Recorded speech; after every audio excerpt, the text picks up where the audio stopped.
एक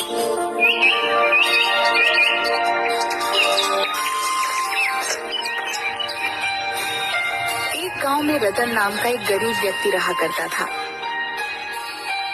जो दूसरों के खेतों में काम करके अपनी पत्नी का और अपना भरण पोषण किया करता था। एक दिन उसकी पत्नी सुनीता रोते हुए बोली, अरे मुझे तुमसे एक बात कहनी है। कहो भाग्यवान, कहने में इतना क्यों सोच रही हो?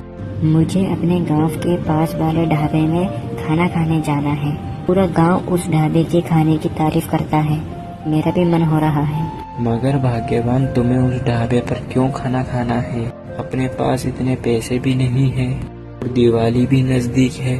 मैं कोई तुमसे सोने का हार थोड़ी ना मांग रही हूँ, केवल एक ढाबे पर जाने को तो कह रही हूँ। ठीक है, मत ले जाओ। अरे अब तुम तो नाराज हो गई। चलो आज हम उसी ढाबे पर खाना खाने जाएंगे। अब ठीक है, चलो।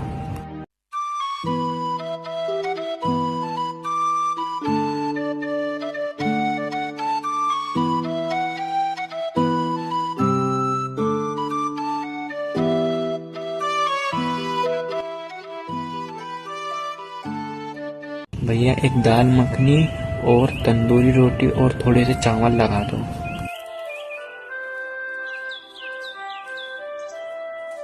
भैया, कितने पैसे हुए? आपके 1000। क्या बकवास कर रहे हो तुम? बकवास नहीं कर रहा, खाने के पैसे मांग रहा हूँ भाई।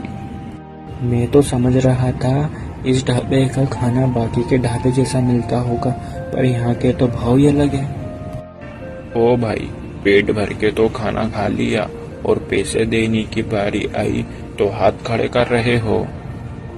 और दाल मखनी और रोटी और चावल की कीमत ज्यादा से ज्यादा 100 रुपए होगी, 1000 थोड़ी ना। ओ गगन भाई, ये आदमी पैसे देने में नाटक कर रहा है, जरा इधर तो आना। क्यों रे भटीचर, जब तेरी औकात नहीं थी इस ढाबे में खाना खाने की तो इस ढाबे में क्यों आया? मुझे पता नहीं था। ऐसे आदमी से बात नहीं, पीटा जाता है। रतन और कालू रतन को बुरी तरीके से पीटने लगते हैं और उसे धक्के देकर अपने ढाबे से बाहर निकाल दिया। आज तुम्हें मेरे कारण उस ढाबे वाले से पिटना पड़ा। ना मैं होटल जाने की जिद करती, ना ये सब होता। इसमें तुम्हारी कोई गलती नहीं है, गलती तो अपनी है क्योंकि अपन गरीब हैं। ऐसा मत कहो। आधी रात होली को आई थी, मगर रतन अपने घर नहीं आया था। रतन रात में जंगल के एक पेड़ के नीचे गहरी सोच में बैठा हुआ था कि तभी उसके कानों में एक व्यक्ति की आवाज टकराई। आप कौन? आप यहाँ क्या कर रहे हो? ये सवाल तो मुझे तुमसे पूछना चाहिए। और तुम इतने उदास क्यों हो? चलो ये खाना खाओ, सोचो मत, खाना शुरू करो। इतना कहकर उस नौजवान ने एक थाली रतन के सामने रख दी। रतन ने देखा कि उस थाली में सब उसकी ही पसंद के व्यंजन रखे हुए थे। नहीं, मुझे भूख नहीं है। क्या भूख नहीं है? अरे ऐसा खाना को देखकर तो हर किसी को भूख लग जाए। तुम इतने दुखी क्यों हो? कुछ बोलो, मैं तुम्हारी दुखी का निवारण कर सकता हूँ। रतन उस व्यक्ति को अपने साथ हुए अत्याचार की सारी घटना बताने लगा। तुम्हारी बात सुनकर मुझे बहुत बुरा लगा। तुम मुझे बताओ, तुम क्या चाहते हो?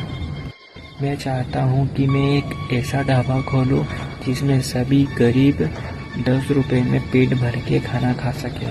तुम्हारी यह सोच से मैं बहुत खुश हुआ। मैं तुम्हें ये जादुई थाली देता हूँ। तुम इस थाली के आगे जिस पकवान का नाम लोगे वो पकवान इस थाली में आ जाएगा। उसने वो थाली रतन को पकड़ा दी। रतन रात के समय बड़ी सी थाली लेकर अपने घर आ गया। ये क्या है? रतन ने सारी घटना सुनीता को बता दी।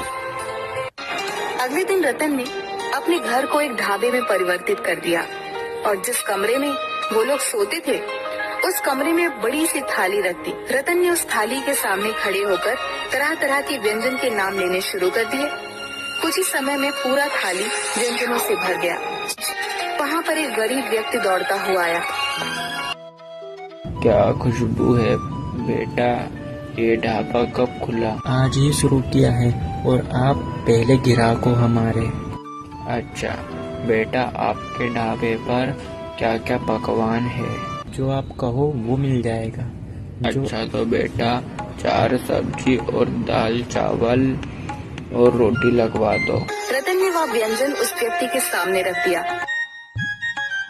अरे बेटा खाना खा के मजा आ गया। बेटा कितने पैसे? 10 रुपए। क्या मात्र 10 रुपए इतने बढ़िया खाने के? वाह बेटा वाह। जी बाबा, मात्र 10 रुपए।